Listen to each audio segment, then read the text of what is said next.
শুভ সকাল বন্ধুরা, সকলে কেমন আছেন? আশা করছি সকলে ভালো আছেন, সুস্থ আছেন।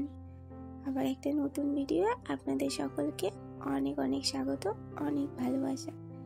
এখন বাজছে ওই সকাল 7টার মতো। আজকে এখন দেখি ভিডিওটা শুরু করছি। ভিডিওটা দেখতে থাকুন, আশা রাখছি ভিডিওটা আপনাদের ভালো লাগবে।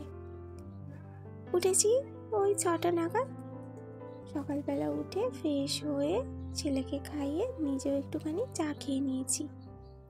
তারপরে ওপরে চলে এসেছি ওপরের কাজ সারতে, কারণ ওপরে না কাজ সারলে আগে নিচে নেমে গেলে আর ওপরের কাজগুলো আমার হবেই না। আজকে যেহেতু সোমবার আর আজকে অনেক কাজ রয়েছে, সপ্তাহের প্রথম দিন তো হাট রয়েছে, তারপরে তো হাট থেকে আসবে, হাট গোছানো রয়েছে, আবার হাট থেকে মাছ নিয়ে আসবে, মাছ বাছা, তো একটু টাইম লেগে যায়। তো ওপরে কাজগুলো সেরে এই যে নিচে চলে এসেছি। আর আজকে এই যে হাট নিয়ে এসছে বেগুন, বাঁধাকপি, কাঁচা লঙ্কা, টমেটো, তার সঙ্গে ওই যে পান খায় বাবা আর আমার হাজব্যান্ড, পানও নিয়ে এসেছে, আর আলু পেঁয়াজটাও নিয়ে এসেছিলো। আজকে আমি বলেই দিয়েছিলাম সবজি একটু কম করে নিয়ে আসবে, কেন জানেন তো এত পরিমাণে সবজি নষ্ট হয়ে যাচ্ছে কি বলবো, আর সব থেকে বেশি যাচ্ছে ইঁদুরের পেটে। এই জন্য কালকে জানেন তো 4টে বাসি রুটি রয়ে গিয়েছিল, এগুলো তো আর কেউ খেত না, এগুলো গরুর পেটেই যেত।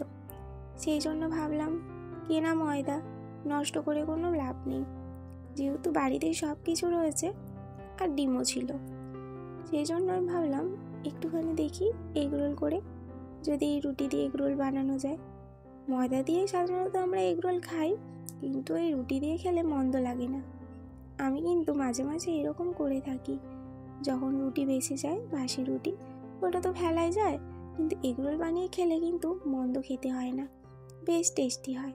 তো আমার এগরোলগুলো ভাজাও হয়ে গেছে, আর আমি এই যে এক এক করে স্যালাড সস দিয়ে ভালো করে মুড়িয়ে নিলাম। এই যে এখানে 4টে রুটি ছিল, সেই জন্য 4টেই বানিয়েছি, আর ডিম ছিল 3টে, ওটাই ভাগাভাগি করে দিয়ে দিয়েছি সবগুলোতে। ছেলে তো বেশি খেতে পারবে না, ও হয়তো একটু আধটু খাবে, আমাদের সকলের খাওয়া হয়ে যাবে, মানে টিফিনটা হয়ে যাবে এটা দিয়ে। দেখুন ফেলে দিতে হতো, কিন্তু এইটা দিয়ে টিফিন একটা বানানো হয়ে গেল। এইভাবেই চলতে হয়। এই যে মাছ নিয়ে এসেছে, কি মাছ আমি ওটা ঠিক জানি না, তার সাথে কিন্তু পুঁটি মাছও কটা নিয়ে এসেছে। মাছগুলো এই যে এখন কেটে নিচ্ছি। টিফিন করা হয়ে গিয়েছে, সবাইকে খেতে দিয়ে আমিও খেয়ে নিয়েছি, কারণ প্রচণ্ড খিদে পেয়ে গিয়েছিল। এক একদিন কি হয় জানি না, সকাল সকাল নয় খিদে পেয়ে যায়, হয়তো ওই যে এগরোলটা হয়েছিল বলে সেই জন্য। না না না না, এরকম ব্যাপারটা না, মাঝে মাঝে এরকমটা হয়, হয়তো সকাল সকাল উঠেছি সেই জন্য। আসলে সকালে উঠে না শুধুই চা খেয়েছিলাম, আর কিছুই খাইনি, সেই জন্য হয়তো খিদেটা লেগে গিয়েছিল। আর এইখানটা নয় বেশ ভালো রোদ্দুর বেরিয়েছে, মানে রোদ্দুর বেরায় কিন্তু রোদ্দুরটা নয় লাগতো না, কারণ সামনের দিকে একটা গাছ ছিল, ওই গাছটা কেটে দেওয়ার পর উঠানটায় ভালো রোদ্দুর হচ্ছে। আর এই শীতের সময় একটু মিষ্টি রোদ্দুরে বসে কাজ করতেই বেশি ভালো লাগে, তাই না? যদিও বা এখন একটু গরমের ভাব পড়ে গিয়েছে, বেশিক্ষণ রোদ্দুরে থাকা যায় না, কিন্তু রোদটাও ছিল বেশ মিষ্টি হালকা, সেজন্য আমি ওখানে বসে সবজিগুলো কেটে রাখলাম। আর এই যে স্নান করার আগে পার্লারের ঘরটা পরিষ্কার করে নিচ্ছি। প্রত্যেক দিনই আমি এই ঘরটা পরিষ্কার করি, তবুও কি হয় জানেন তো, মাটি প্রচুর ঝরে, যেহেতু দেয়ালগুলো নোনা ধরা, সেই জন্য। তারপরে স্নানটা সেরে নিয়েছি, স্নান সেরে এখানে রান্নাটাও বসিয়ে দিয়েছি। বেশি কিছু রান্না করব না, অল্প কিছুই রান্না করব। মাছগুলো প্রথমে ভেজে রাখলাম, আর এই যে একটুখানি ওই যে গিমের শাকটা ভাজা করব, কালকে বেছে রেখেছিলাম, ওই গিমের শাকটা আলু দিয়ে ভাজা করব। তো কড়াইয়ের মধ্যে প্রথমে কালো জিরে ফোড়ন দিয়েছি, তারপর পেঁয়াজ কুচি, রসুন কুচি দিয়ে একটুখানি নাড়িয়ে ওর মধ্যে দিয়েছি জিরে জিরে করে আলু কুচি, তার মধ্যে কাঁচা লঙ্কা, একটু হলুদ লবণ দিয়ে ভালো করে ভাজা ভাজা করে নিলাম। ভাজা ভাজা তো হয়েই গিয়েছে দেখতে পাচ্ছি। এরপরে এই যে গিমে শাকগুলো আমি দিয়ে দেব। এই গিমে শাক ভাজাটা কিন্তু আমি আমার শ্বশুর বাড়িতে এসে খাওয়া শিখেছি। আমার বাবার বাড়িতে নয়, গিমে শাকটা ভাজতো ভেজে আলু সেদ্ধর মধ্যে মাখাতো, মানে এটাই আমি ছোট থেকে খেয়ে এসেছি।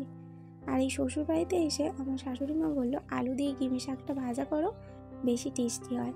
সত্যিই কিন্তু ওইটার থেকেও বেশি টেস্টি হয়। যা গন্ধটা বেরোচ্ছে না, মনে হচ্ছে এটা দিয়ে এক থালা ভাত খাওয়া হয়ে যাবে। আর এই যে একটু সর্ষে মাছ করব।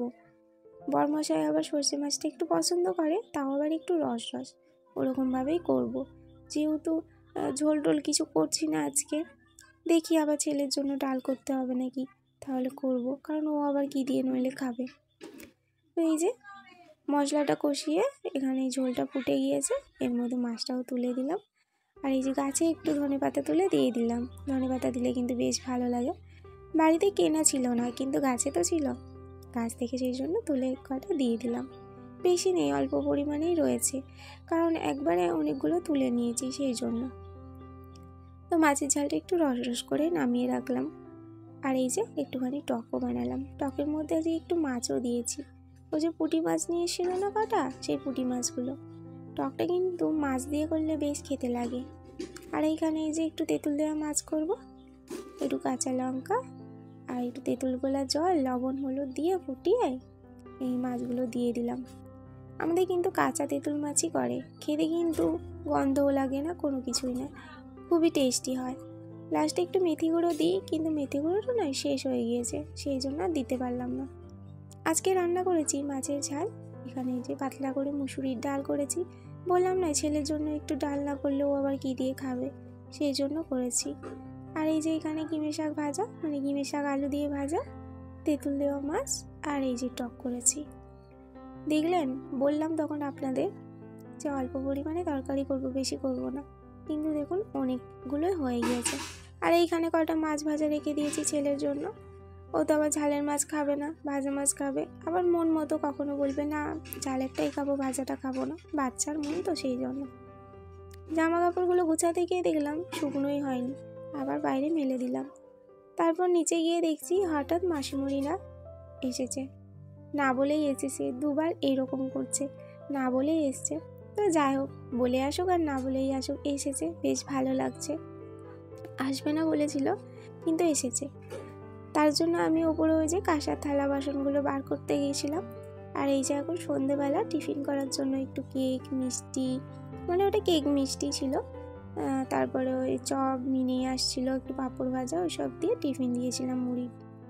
তারপরে এই যে এখানে মাংস নিয়ে আসলো, যেহেতু রাত্রিরে সেহেতু কাটা পাওয়া যায়নি, আর ওটাকেই মানে একটু 4 টুকরো করে দিয়েছে, কারণ বলেছিলাম কাটার টাইম নেই। আমিও যদিও বা মুরগি কাটতে পারি, কিন্তু দেখুন অনেকটা রাত হয়েছে, এরপর কাটা বাছা করতে করতে না অনেকটা টাইম লেগে যায়। আর যদি এরকম 4 কুচো করে দেয় তাহলে কোনো অসুবিধা হয় না, একটু কেটে নিতে হয়তো টাইম লাগবে, কিন্তু বাছতে তো অতটা টাইম লাগে না। মা, মাসিরা, মেসোমশাই সবাই মিলে মামার বাড়িতে ঘুরতে গেছে। মামার বাড়ি বলতে আমার মায়ের, মানে শাশুড়ি মায়ের পিসিমার বাড়ি এইখানে। তো সেই জন্য সেই ক্ষেত্রে মাসিমণিদেরও পিসির বাড়ি হচ্ছে, তো সেই জন্য ওইখানে গেছে। মা বলছিল তুমি একা পারবে না, আমি যাবো না। বললাম না না ঠিক আছে, তুমি যাও, আমি করে নেব। তো এই যে এক মাসি একটু ময়দাটা মাখিয়ে দিয়ে গেল, আর মা আদা রসুনটা বেটে দিয়ে গিয়েছিল। তার মধ্যে মাংসটা কষাতে বসেছি, এসেছিল কাস্টমার। বাবাকে মাংসটা দেখতে দিয়ে আমি আবার কাজ করলাম, কাজ করার পর মাংসটা করলাম। আর একটু বেগুন ভাজাও করেছি, আর একটু ভাতও করেছি, আর তার সঙ্গে রুটিও হবে। এখন এই যে বাবা ছেলের আদর কাছে, দেখেছেন কোথায় ঢুকেছে, গেঞ্জির ভেতরে ঢুকে বসে আছে, এরকমই দুষ্টুমি করতে থাকে ও সারাক্ষণ। এই যে এবার রুটিটা করে নিচ্ছি, খাবার সময় হয়ে গেছে।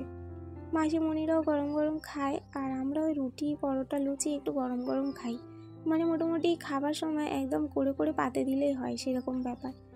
আমার না গরম বেশ খেতে ভালো লাগে, ঠান্ডা হয়ে গেলে না সেই জিনিস আর খেতে ভালো লাগে না। তো ওইদিকে রুটিটাও হয়ে গেছে, আর এদিকে মাংসটাও হয়ে গেছে। মাংসর কালারটা দেখুন খুব সুন্দর এসেছে কিন্তু, লাল।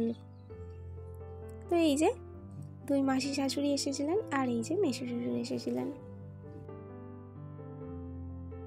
তো চলুন বন্ধুরা, আজকের ভিডিওটা আমি এখানেই শেষ করছি। সবাই ভালো থাকবেন, সুস্থ থাকবেন, সাবধানে থাকবেন। আজকের মতো টাটা।